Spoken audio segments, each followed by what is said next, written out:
मौसम के हवाले से गाल पे हले तो मौसम क्लाइमेट चेंज पे थी 30,000 साल का सिंध में सागी मौसम है हाने चेंज पे थी या वाकई सही गाल है।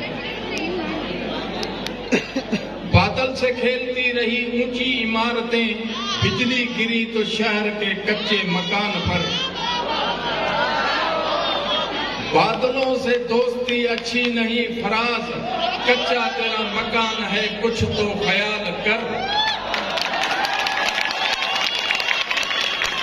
दो के लो वठे दो इन्हें के फराज साहब के शायर सिंधी में जवाब दिनो, बादल से दोस्ती नहीं अच्छी फराज, कच्चा तेरा मकान है कुछ तो ख्याल कर।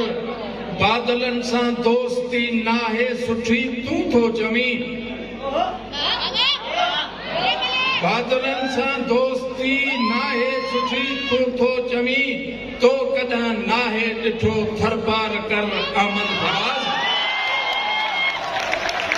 तो ही मौसमों हल्दियों ही शेर